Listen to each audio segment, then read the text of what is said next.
Welcome, everybody. My name is Mina Jane. I'm the director of the Ashland Public Library in Massachusetts, and I'm here with one of my very favorite speakers, David Kruh, who's going to be mulling about who actually wrote Shakespeare. A question for the ages, right? And I hope that we have some sort of answer at the end of this hour, but, stay tuned. We'll see. But before we get to David, I'd like to just say thanks to the Friends of the Ashland Public Library for supporting all of our programs. We couldn't do it without them.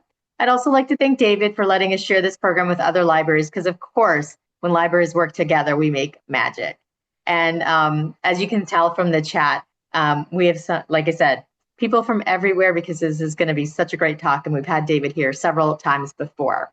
I am going to turn the chat off during David's slides so that you can just focus on that and not be distracted.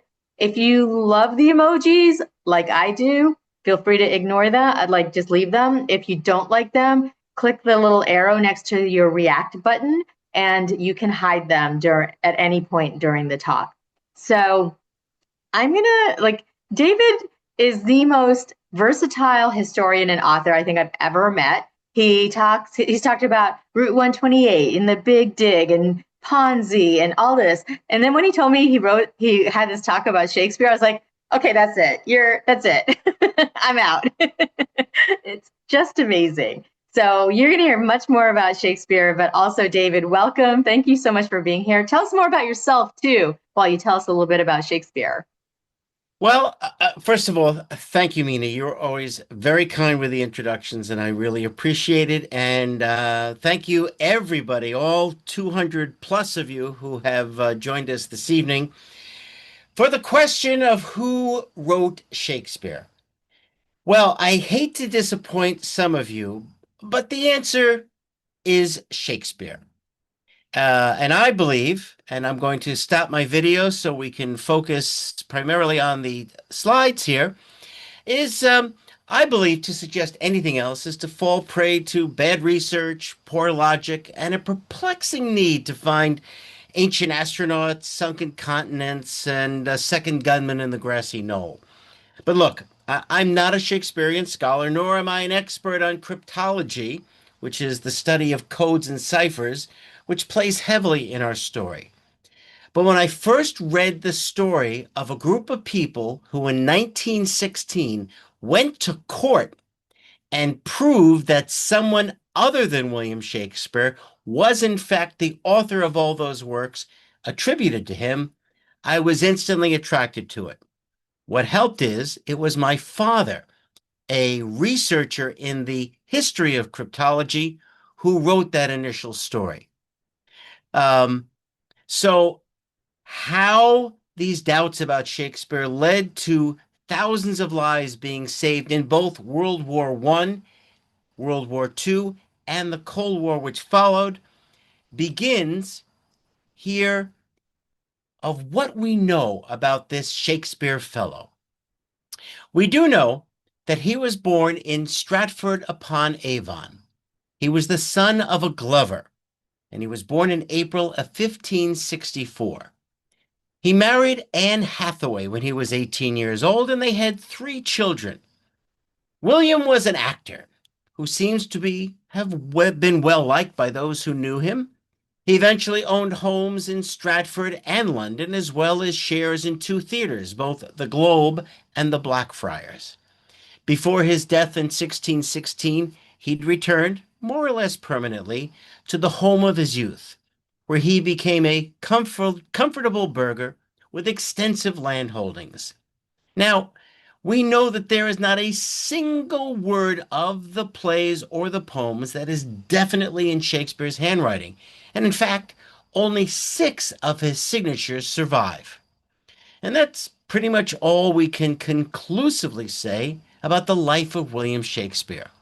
It is this lack of so-called evidence that bothers some people who find it impossible to believe that such a humble man could have produced such great works. So the life of Shakespeare began to take a life on its own.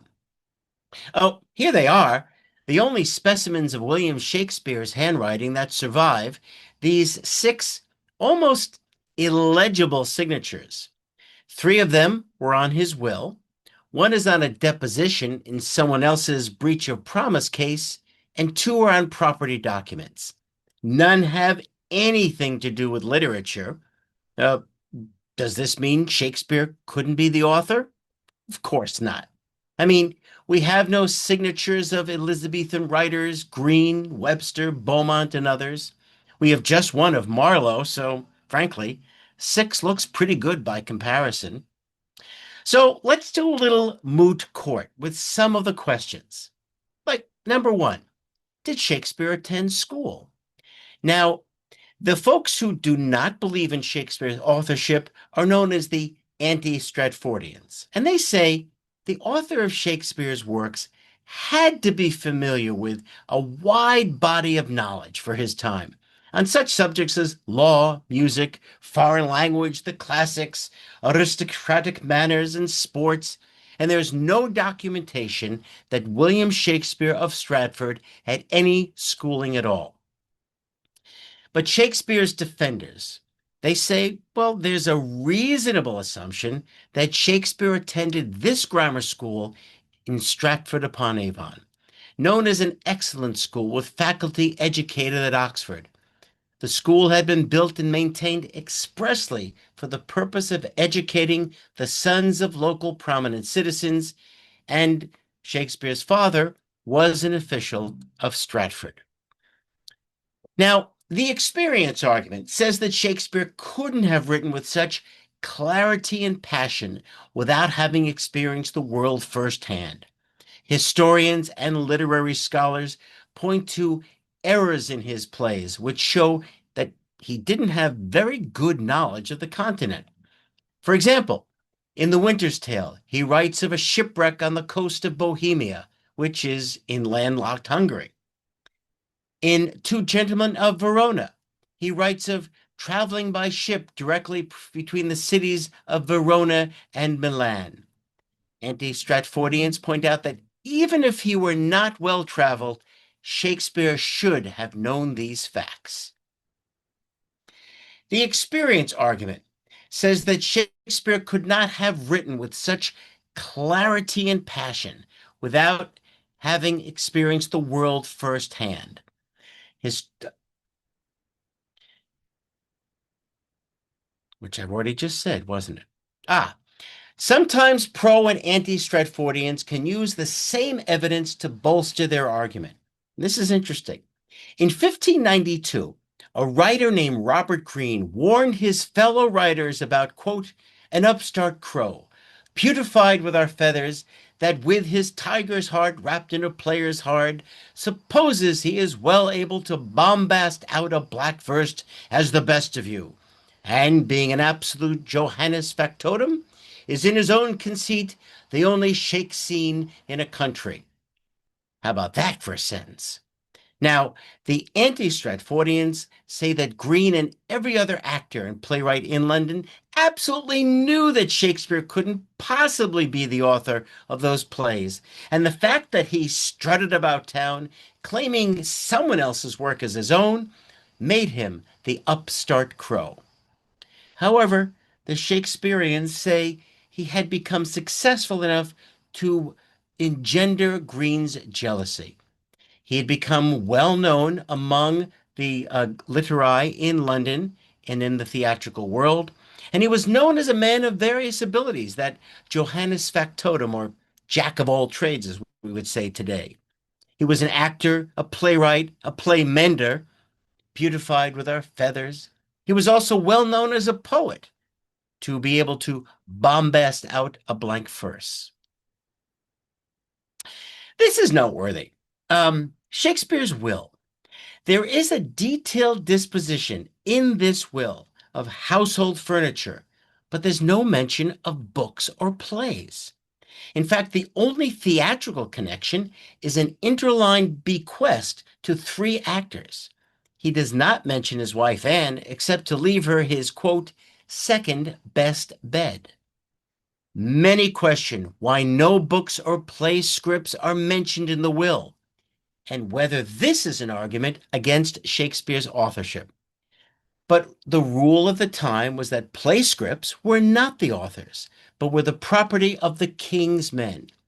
And as was custom, Any books would not have been itemized in the will, but would have been part of his goods.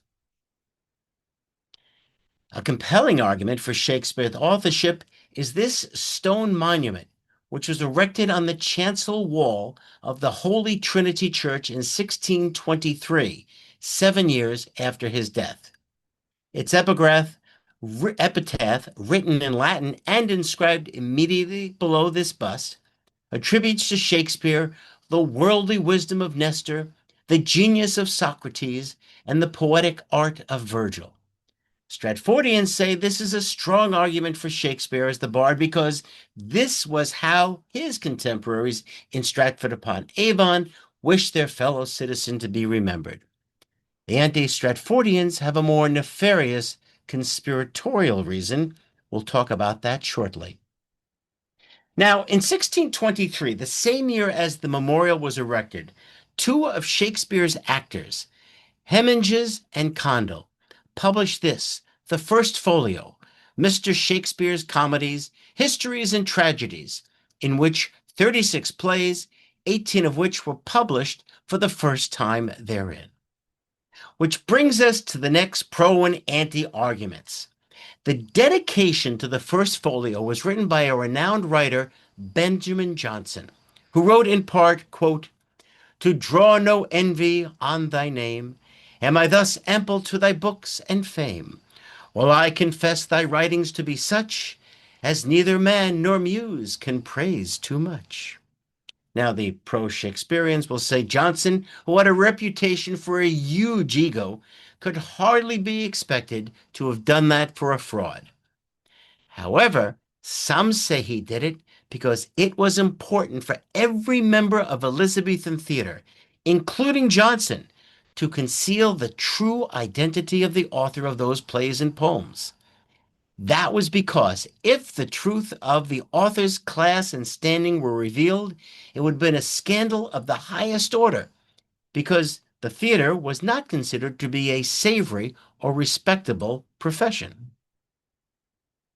So let's look at the timelines now at some of the candidates whose reputations needed to be protected. We start with Edward de Vere, the 17th Earl of Oxford, the highest ranking earl in the kingdom. He earned 2 master's degrees before he was 17, so he was pretty smart. An intimate of Queen Elizabeth I, he sailed off on his own ship to help battle the Spanish Armada, got himself captured by pirates, killed a man, and engaged in a scandalous extramarital affair. Gabriel Harvey, a poet and secretary to de Vere, teased he was a man whose, quote, "countenance shakes a spear." De Vere proponents point to numerous similarities between de Vere's writing and Shakespeare. They say details of Hamlet are so similar to those of de Vere's life that the play could be considered autobiographical. But de Vere died in 1604 before several plays, like The Tempest, which we can date quite precisely, were written, which makes him the ultimate ghostwriter. Now we have Christopher Marlowe. The dramatist also died at the outset of publication of Shakespeare's work, and to overcome this obstacle, Marlowe's supporters point to irregularities in the coroner's inquest, and they suppose, how's this for a conspiracy, that Marlowe did not really die in that year, but lived on to write the works of Shakespeare, a subterfuge necessitated by, quote, "the official cover-up of his documented activities as a spy for the crown." Ben Jonson was, next to Shakespeare, considered the 16th century greatest writer, and we've spoken of him. And then there's this fellow, Francis Bacon, whose life started before and ended after Shakespeare's. We shall return to this man shortly. So, Shakespeare had actually been dead and buried for over 100 years before doubts began to surface over authorship. Captain Goulding was the first to write that Shakespeare did not have the education or experience for his historical plays, and he suggests that Shakespeare probably had to keep, quote, one of those chuckle-pated historians for his particular associate, or he might have starved upon his history. This book, written by Delia Bacon, who said the works were written by Francis Bacon, no relation, Sir Walter Raleigh, and others. In fact, she wrote that Shakespeare himself was blind. And by the way, no one else ever said that. The secret of authorship was concealed in an allegory and cipher, which she intended to explain later. Unfortunately, Ms. Bacon was soon committed to a mental institution in England, and she died before she could tell us the secret. I love this guy, Ignatius Donnelly. He was a member of the Maine House of Representatives who wrote a wildly popular book on the lost continent of Atlantis, and another equally successful book on the theory that, get this, millions of years ago, a comet smashed into the Earth, killing off the dinosaurs, which, by the way, is the prevailing theory today. To prove that Shakespeare did not write the works, Donnelly claimed to use a cipher developed by a man named Francis Bacon. There he is again. Again, we're going to come back to him real shortly. But Bacon, from which he created a complex numerical scheme for working out the hidden messages. Now, Donnelly employed really bad logic and even worse math, which left enormous latitude for varying the rules to make his message come out right. In fact, his method was so porous that somebody once used it to prove that Donnelly himself wrote the books, while another used it to prove that Shakespeare was, in fact, the author. But I don't want to leave the impression that it was all whack jobs and mental patients who claimed Shakespeare was a fraud. Edwin Durning, a member of Parliament, wrote a short book explaining why Bacon, Francis Bacon, should get the credit for the bard's work.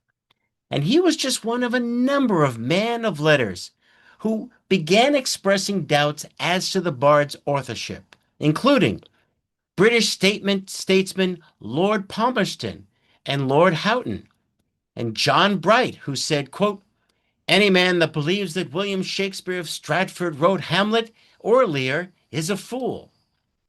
There's Ralph Waldo Emerson, who publicly expressed his doubts.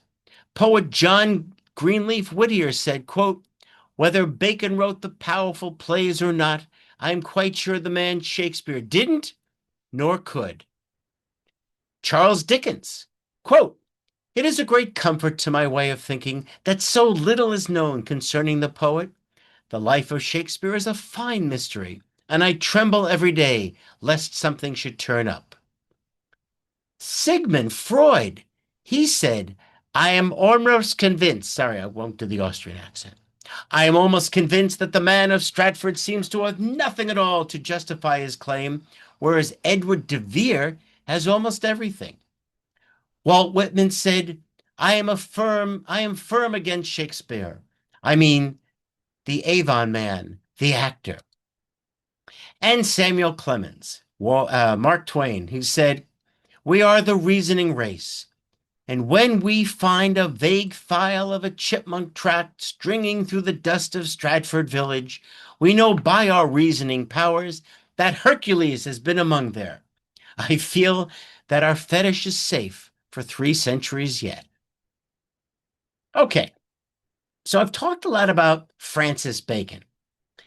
Who was he, and why is he central to our story and the story that my father uncovered? Francis Bacon was a philosopher and a groundbreaking scientist. He wrote the Novum Organum, which was a radical departure from traditional methods of scientific inquiry. I like him for some of the expressions which we still use today, like cleanliness is next to godliness. The wheels of progress grind slowly. And perhaps his most famous, one that will come back to haunt us, knowledge is power. Bacon is a favorite candidate for this very interesting coincidence. Francis Bacon wrote one historical work in prose, and it just happens to be the history of the reign of Henry VII. It begins when Shakespeare's Richard III ends, and exactly where Shakespeare's Henry VIII begins. Here's another coincidence. Late in Bacon's life, he was stripped of his title, ostensibly for bribery. He even spent a brief amount of time in the Tower of London.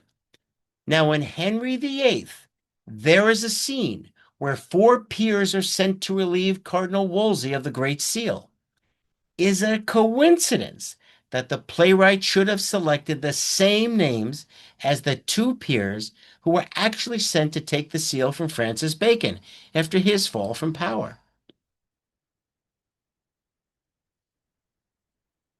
By 1886, there were so many people jumping on the Francis Bacon bandwagon that the Francis Bacon Society was founded to encourage the study of Bacon's authorship of the plays. The members of this club were so large and so well off, they could sustain a regularly published magazine, which they called the Baconia. Now we'll talk about the work of this woman. She is Bostonian Elizabeth Wells Gallup. Educated at the Sorbonne, Ms. Gallup taught English in Michigan for 20 years and then became a high school principal. She knew what other scholars were also familiar with, that among Francis Bacon's accomplishments was the invention of a cipher.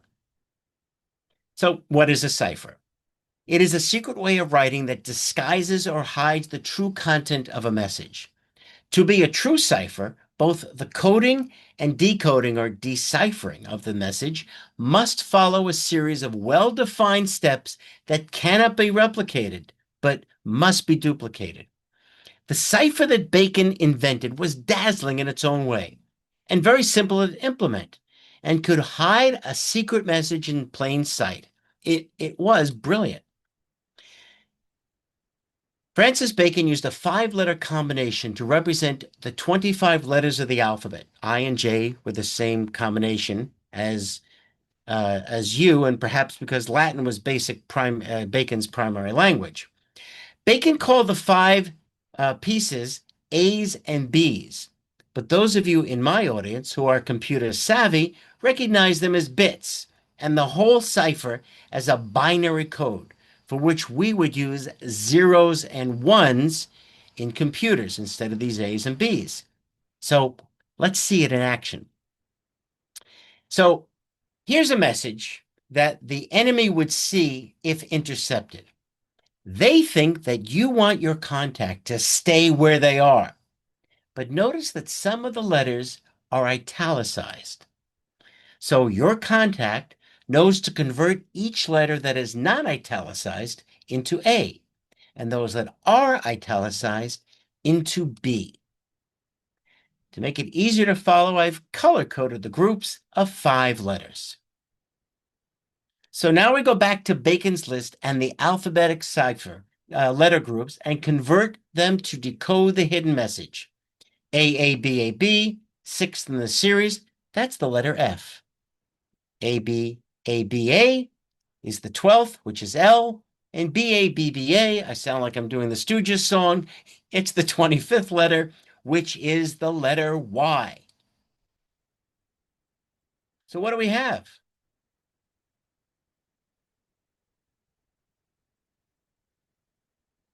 We have the letters F, L, Y, the exact opposite of what our enemy thinks we have said.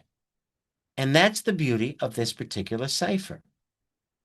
So Ms. Gallup believed that the man who invented this wonderful cipher must have had a reason.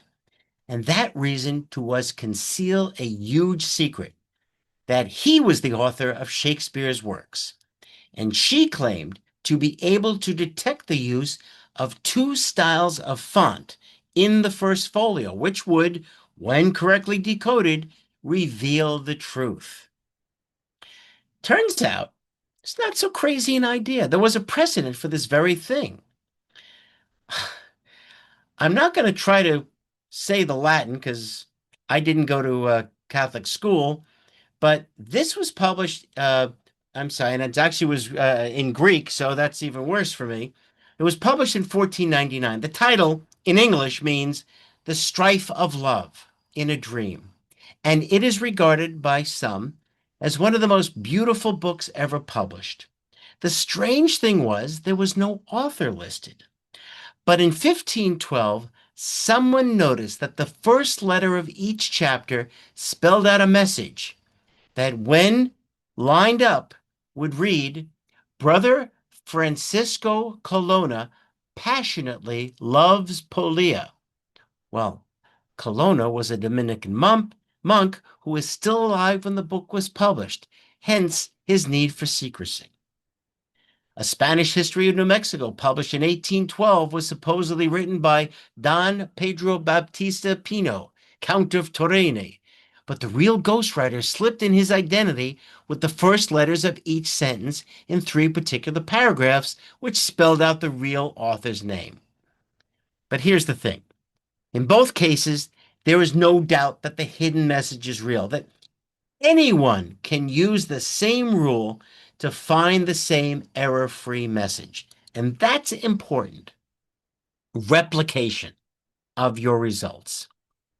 Now, Ms. Gallup's book on Francis Bacon was not a success, but her work did draw the attention of a fellow Baconian named Kate Prescott, who, like Ms. Gallup, was from Boston.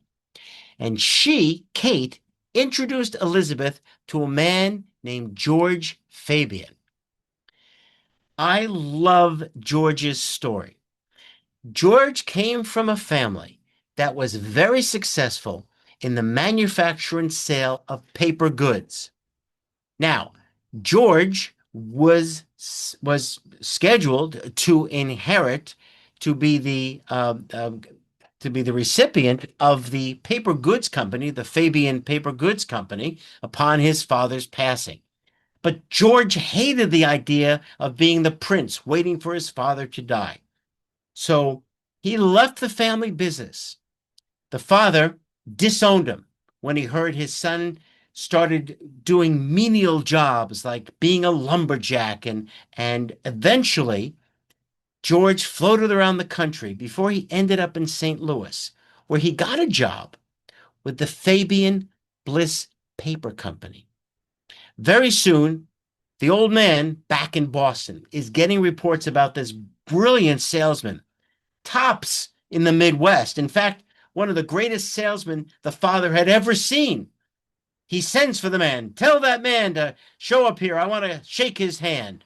Well, when the son, George, walked into his father's office, all was forgiven.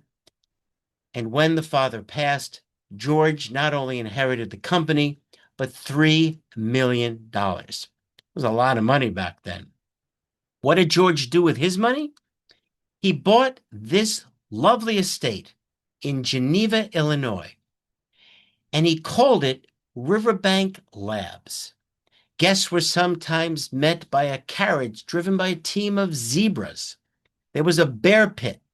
There was a Japanese garden planned by one of the emperor's own gardeners, and that was in gratitude for Fabian's work on the Treaty of Portsmouth, which ended the Russo-Japanese War of 1905. There was a working windmill. Oh, and this is a kind of cute. There was also an ape whom he named Hamlet, who freely roamed the grounds. George had his own quirks. He didn't like furniture to be on the ground. In fact, almost all of his furniture hung from the ceiling on chains instead of standing on legs. There was this building, designed by Frank Lloyd Wright, where groundbreaking advancements were made in the field of acoustics. You see, when he was asked what he did on the estate, George Fabian replied, I raise hell.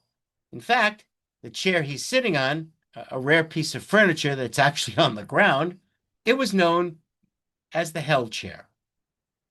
See, along with acoustics, there were well-funded and staffed research labs on genetics, veterinary medicine, all of which made important discoveries in those disciplines, as well as some, well, let's be fair, less scholarly pursuits, such as levitation, which may explain the chairs on the chains, perpetual motion, and the notion that Francis Bacon wrote Shakespeare. To pursue the Shakespeare problem, Mrs. Gallup was provided with a large staff of young people who were housed, fed, and paid a nice salary. This young man is William Friedman. He was a first-generation immigrant from Kishinev, Russia. He emigrated to Pittsburgh, attended an agricultural college, and then earned his graduate degree at Cornell University. Out of the blue, a letter arrives from Fabian requesting an interview, and he was given a job to work on a strain of wheat that would work in the desert. But it turns out that Friedman had a hobby. That hobby was photography. And it was that hobby which would divert him into the bizarre and often the bizarre world of Baconia. Because when Mrs. Gallup got wind of the hobby that William had, he was asked to take pictures of the first folio. He very soon became a full-time worker on the Bacon team. So the obvious question is, why would a man who would work so hard to get an advanced degree in genetics, who had studied so hard and wanted to achieve something in this field, why would he abandon it all for this theory that Francis Bacon wrote Shakespeare? Well, there was a lot of mathematics involved, and William loved a good mathematics challenge, but it may have been just as much about this young lady. This 21-year-old graduate student in English literature who was assisting Mrs. Gallup. She was Elizabeth Smith, a 13th generation Pennsylvanian whose ancestors had arrived with William Penn in 1682. And by all accounts, the two of them were immediately smitten with each other. So, with the help of William Friedman's camera, Miss Gallup claimed to find the A and B types of letters, which she said revealed the secret message hidden using Bacon's biliteral cipher.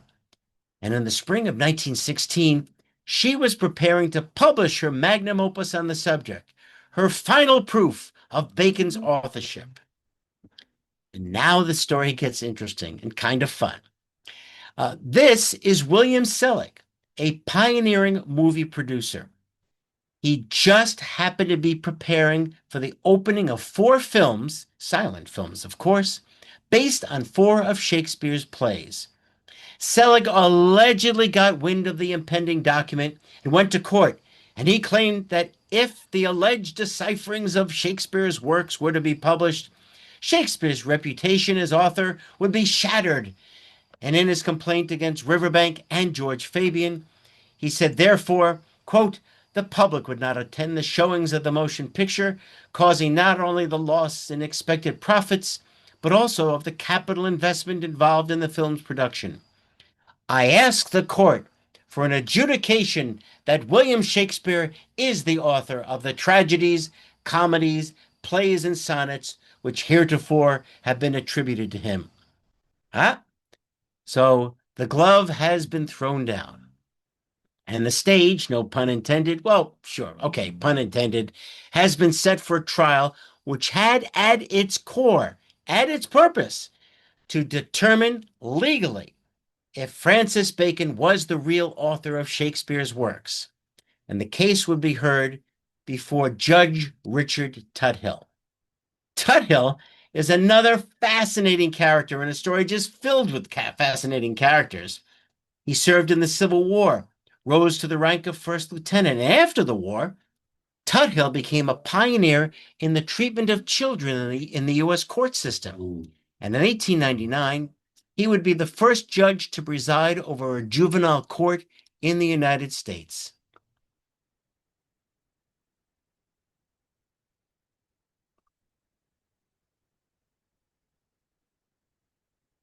The trial would last several weeks, during which time a number of, quote, experts in the field were called to the stand, including the Gallup sisters, who patiently explained their method of finding different style fonts in the first folio. Sadly, we have no transcript of the trial. It has disappeared from the records of the Chicago court.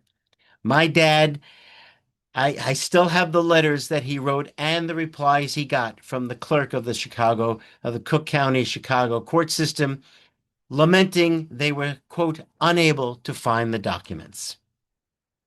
But we do know that Judge William Tuthill, after hearing all the evidence, decreed that Francis Bacon was indeed the author of all those plays, sonnets, and poems attributed to William Shakespeare. The press, as evidenced by articles like this one about a name change of a street in Chicago, where the police station happened to be located, they seem to find the whole affair a source of humor. The other judges were furious, and 10 days after the original verdict, they forced Judge Tuthill to vacate the ruling. Now, Fabian was furious as well, but there was nothing he could do except continually remind the public as often as possible in speeches and a self-published pamphlet that a circuit court judge, after hearing evidence in a properly held trial, did in fact rule for the defendant and for Francis Bacon as the true author of Shakespeare. Now,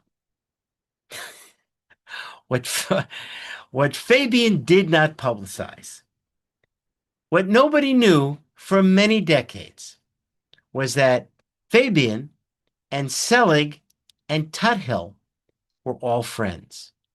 Fabian and Selig used to call themselves the Colonel Club. Tuthill was only a first lieutenant, although his rank was real. Theirs was honorary.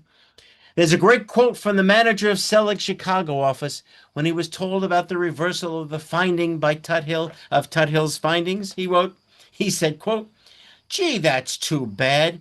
There'll only be about $1 million worth of publicity, won't there?" In fact, that's what this whole trial was about. Publicity for Riverbank and for the 4 films that Selig was releasing. It was all concocted between Selig and Fabian with a wink and a nod and Tuthill's assent. But now, as Paul Harvey would say, here's the rest of the story. First of all, what happened next to William and Elizabeth is straight out of a spy novel. And given the work that they performed for this country, thwarting many spies and saving thousands of lives, that is an appropriate description.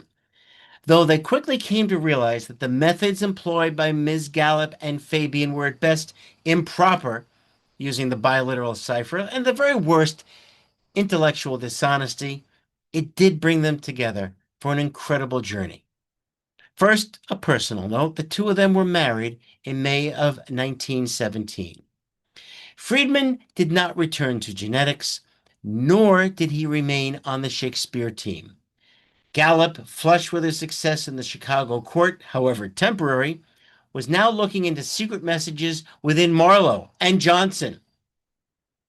But while William and Elizabeth remained salaried employees of Fabian and Riverbank, their experience with Bacon's cipher inspired these 2 mathematically gifted people to concentrate on codes, ciphers, and the mathematics required to solve them.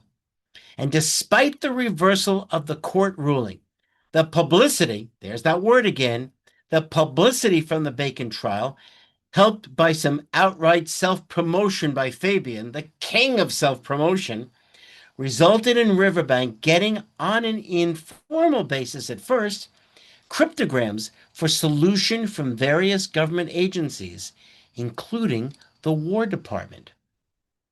In fact, one of those assignments came near the beginning of World War I, when the Germans were suspected of using Western Union telegrams to hide secret messages to the Mexican government. William's work uncovered a serious flaw in their supposedly unbreakable, I'm doing the air quotes, folks, unbreakable codes, which, when decoded, proved the Germans were trying to induce Mexico to attack southern United States. So that would deflect us from the European war. And after we did enter World War I, William and Elizabeth were asked by the State Department to help out our new allies, the British. Now, the English government suspected a group of Hindus were using the British focus on the war to foment a revolution in India. It was Friedman who discovered the message hidden in a letter. It contained only a series of numbers, and he did it without even knowing that the numbers pointed to pages, lines, and letters in a book titled Germany and the Germans. The decoded messages showed the Hindus were trying to purchase arms in the United States and ship them to India. And the Brits naturally were impressed, and they decided to use Friedman to test a cipher machine they were considering for use in the war. Within 3 hours after receiving the scrambled message, Friedman wired back to the inventor of the message that said, quote, "This cipher is absolutely indecipherable." Guess it wasn't. Friedman became an officer in the United States Army during World War I, training officers in the art of cryptology and deciphering coded German messages. His deciphering of one such message before a major German assault has been credited with saving thousands of Allied lives. Now, he and Elizabeth would leave Riverbank in 1920. William worked with the Signal Corps as an instructor and also invented new methods of enciphering messages and developed new mathematical analysis to help in the breaking of other countries' codes. He also built and received patents for two groundbreaking cipher machines. He would also decipher messages sent during the Teapot Dome scandal that almost toppled the Harding administration had he not passed. Elizabeth was no cryptographic slouch either. In 1927, she was hired by the Bureau of Prohibition to decipher messages the Coast Guard was picking up from ships trying to smuggle liquor into the country. According to Elizabeth, some of the codes being used were more complex than anything used by the Allies during the Great War. She was the star witness at several trials and helped the Coast Guard establish its own department of cryptology. This is the German Enigma machine, a coding and decoding device that was a huge and terrifying advance in cryptology because it created incredibly complex ciphers that were almost impossible to decode without a key. Near the start of World War II, the Japanese obtained an Enigma machine from Germany and used the same principle to encode their messages, which the Americans dubbed purple. The work trying to figure out a way to decode these messages was so intense that William Friedman would suffer a nervous breakdown in the process. After he recovered, he went back to work, and by August of 1940, could read Japanese diplomatic codes. Close to the end of 1941, messages between the Japanese homeland and their various embassies included ominous orders for codebooks to be burned and encoding machines destroyed. Of course, we know now that the Japanese were planning an attack on our air and sea bases in Hawaii, the Philippines, and elsewhere in the Pacific. Though there were only hints at what the Japanese were up to, and though the groundbreaking of their code ultimately could not stop the attack, we used our ability to break both Japanese and German codes to save countless Allied lives and eventually defeat the Axis powers. After the war, William Friedman enjoyed an illustrious career with the CIA and NSA and was awarded many of the nation's highest medals for his contribution to national security both during the Second World War and the Cold War. This bust of Friedman is on display at the National Cryptologic Museum in Mead, Maryland, where he is identified, deservedly so, as the Dean of American Cryptology. In 1957, the Friedmans turned their attentions and their talents back to the Bacon theory, and they wrote the Shakespearean Ciphers Examined, using professional cryptographic techniques to evaluate the many theories about hidden codes in Shakespeare. Though they expressed deep respect for Ms. Gallup and their gratitude to her and Fabian for support early in their careers, their final conclusion was that neither Fabian nor Gallup, nor anybody else had ever found a real code in Shakespeare. They concluded the author of William Shakespeare's plays was William Shakespeare. So before we conclude the story, I want to give you all a test. Look at this photograph. A copy sat in William Friedman's office during his years of service to America. A copy of this also hung in my family's dining room. The photograph was taken in 1918 in front of a hotel in Aurora, Illinois, not far from Riverbank Laboratories. Arrayed in two rows behind George Fabian, Ms. Gallup, Ms. Prescott, and William and Elizabeth Friedman is a squad of World War I cryptographers who were trained by William and Elizabeth. Has anyone yet figured out how to read the secret message? Look at the heads of all the people in the photo. Can you see how some are facing forwards and others are facing sideways? By collecting the heads into groups of 5 and utilizing Francis Bacon's biliteral cipher, we can decode the message which says, knowledge is power. Written by, you remember, Francis Bacon. Eagle eyes, by the way, will see there were insufficient people to complete the R of power, and the W was compromised by one soldier looking the wrong way. But the photo dramatically demonstrates how the Baconian cipher can be used to hide any secret message in plain sight, just not Bacon and Shakespeare. Knowledge is power. William Friedman believed it, and he and Elizabeth used their knowledge to help ensure the safety of our country for over 60 years. They believed so strongly in it that it was etched onto their headstones. And I leave you with one last slide. The Bible proof. I'll let you all read it while we take the time to, I guess, Mina, we can open up the floor to any questions. I will turn my video back on and say hello again, everybody. Hello, we're back. That was great. Thank you. Oh my gosh, so much information in such a short time. I did turn the chat on for everybody if you would like to chat with each other at this point. But if questions, please put them in the Q&A, which is at a button at the bottom of your Zoom screen. We did get a few comments while you were talking, but Carla wants to know, what was the cause of Shakespeare's death? I don't know the answer to that.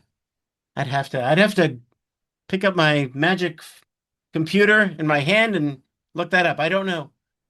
I don't know either. Isn't that interesting? Like you think like of all the things that we would know in our lives, that would be one of them. Yeah, But I yeah. don't.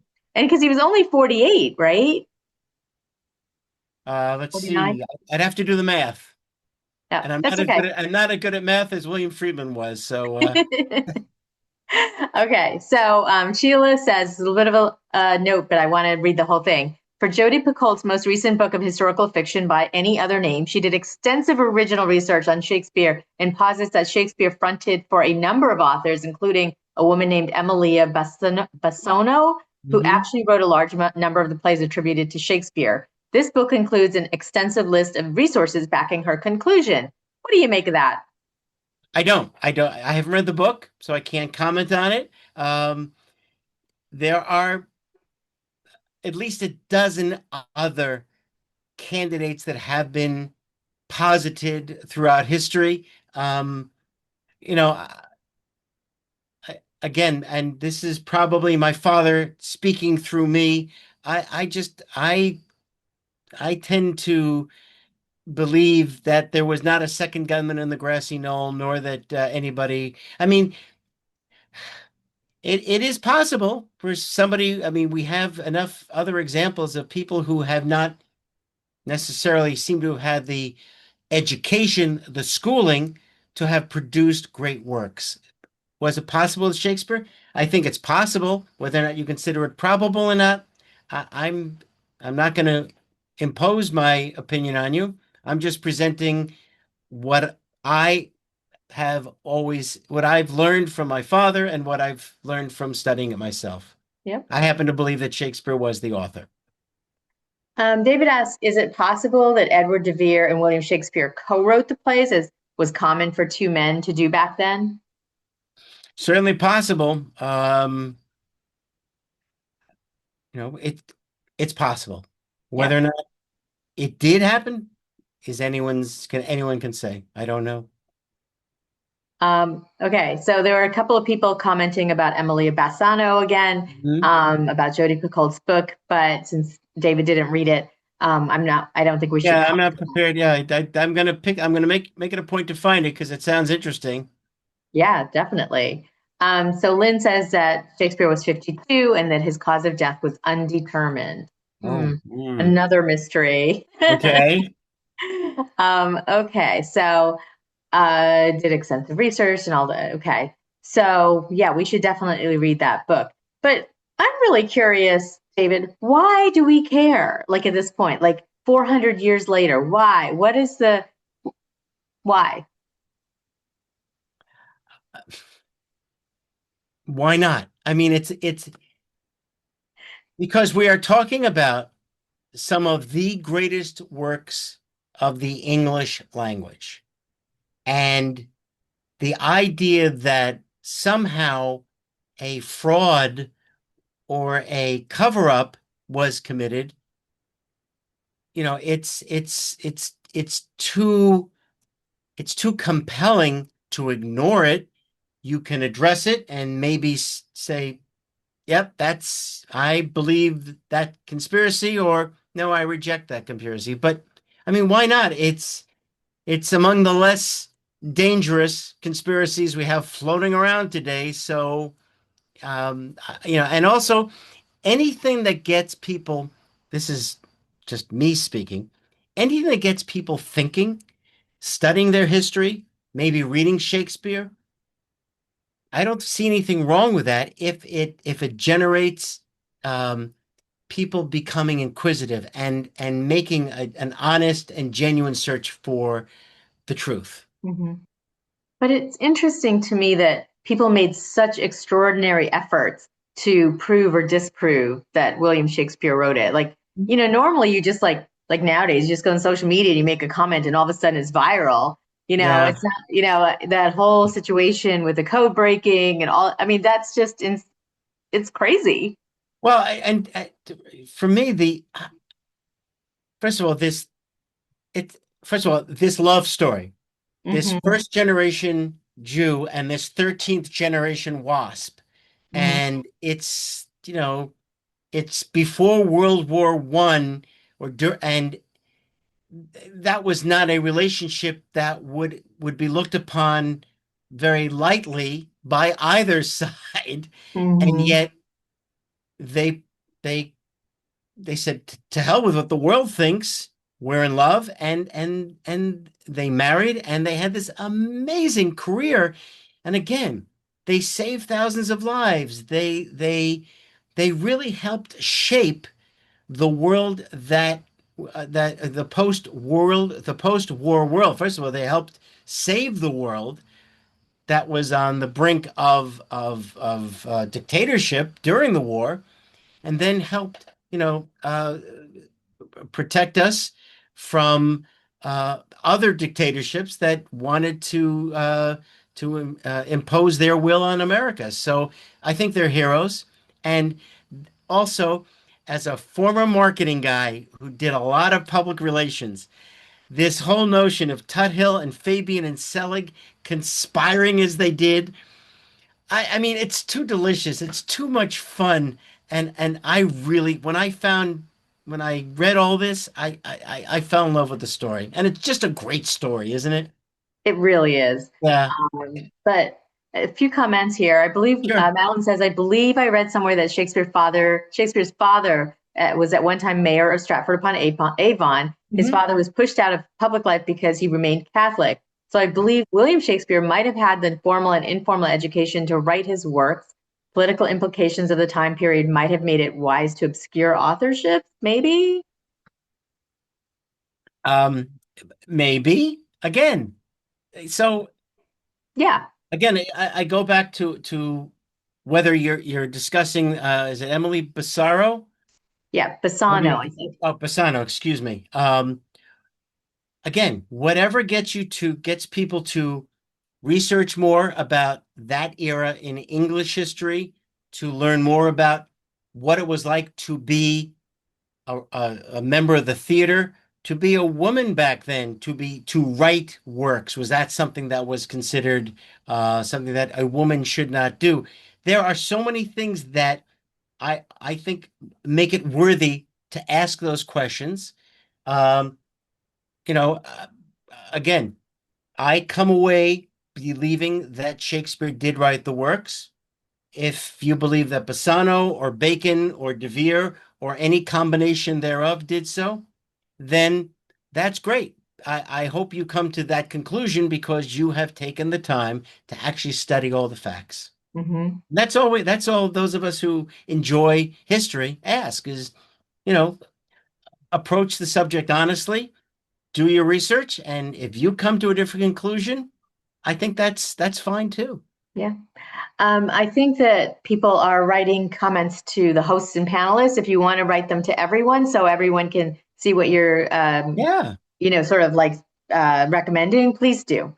Anne wants to know what kind of recognition did Elizabeth get, or did she? She got lots of acknowledgement. She was a remarkable woman, and I'm sorry I don't have the book on my shelf to show you, but recently there was a terrific book written about the life of Elizabeth Friedman. In fact, when I found the book, I saw that the author had included that same photograph of all of those men of the Signal Corps standing in front of the Aurora Hotel, the hotel in Aurora, and I sent him an email and told him about my father, and he knew my father actually, and had my father had given him some materials for him to study as this fellow wrote this book on Elizabeth. So she's gotten lots of acknowledgement.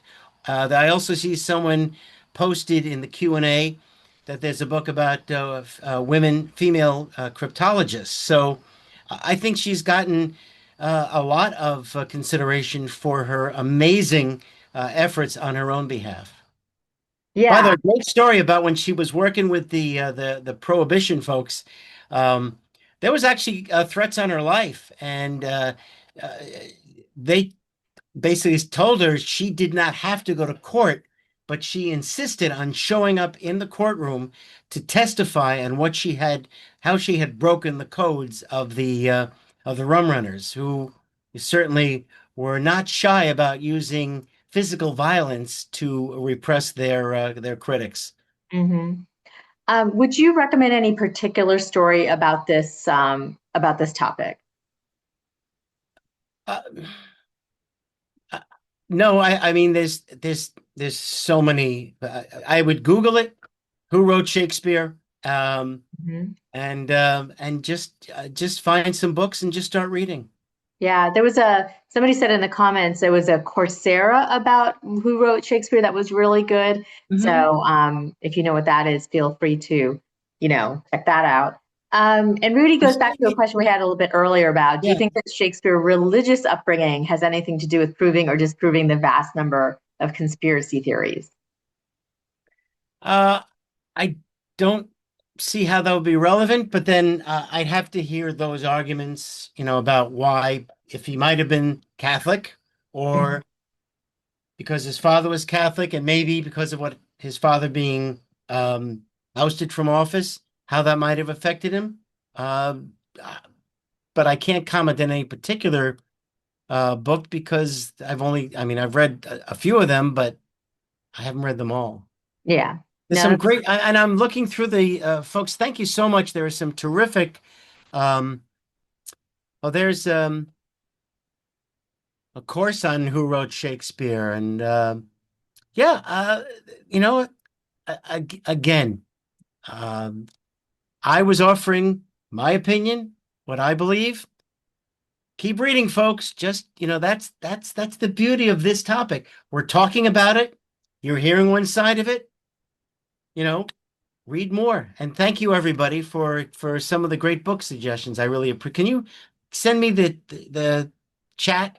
Yeah, Oh, absolutely. yeah, please do that because I like to. Some of those books are really interesting. Okay, yeah. And one last question that came up in the Yeah. chat as well about the handwriting. Now, Yes. somebody said that there are no extant manuscripts left. So, Hmm. do we actually know about the handwriting in the manuscripts to compare it to Shakespeare's signature? Well, as we saw those the scrawls, Yeah. they they look, they're childish almost. Um, we don't have any, so we don't. There's no way to do a handwriting analysis because they didn't sign the bottom of the plays and sonnets and such. So you may have a whole stack of writing with a certain handwriting in it, but you don't know who wrote them. It may have been transcribed. And by the way, one thing I did not mention during the talk is the first folio itself was printed years after Shakespeare passed. Mm-hmm. And one of the underpinnings of Mrs. Gallup and Ms. Prescott and Fabian's belief in the italics and not italics is ignores the fact that the typesetting was done again after pretty much all of the supposed candidates, especially Francis Bacon, had already passed away. So how could they direct the fonts? And by the way, the printing of the first folio also, um, movable type was not exactly, it was still kind of new technology and wasn't that precise. So other, there's so many reasons why the whole notion of the italics and not italics. But there are, as some of our viewers have said this evening, there are other reasons why you might propose other authors.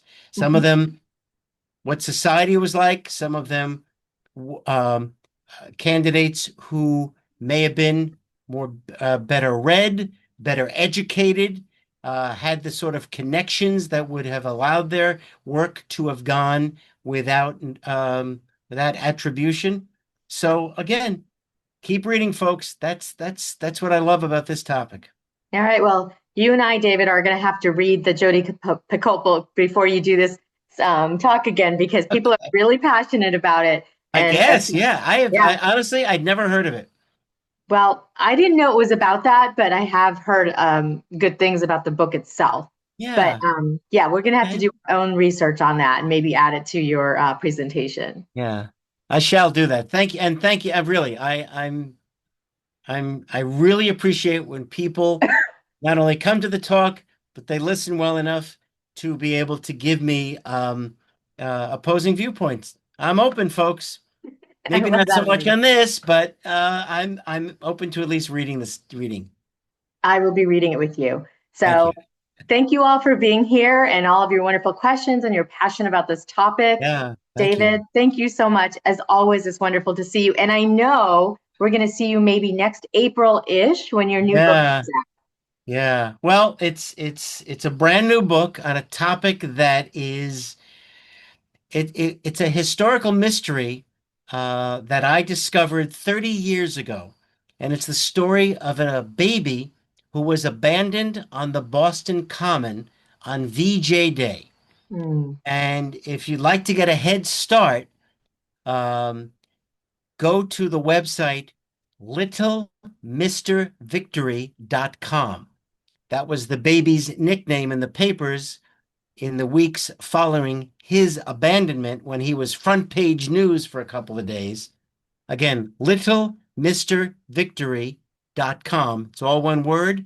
And you'll read all about the baby and the book that will be coming out in April. I'm very excited. And we will see you again, David. I Thank can't you, wait. everybody. Thank you all for coming. I really appreciate it. Yep. Have a good night, everyone. Good night, everybody.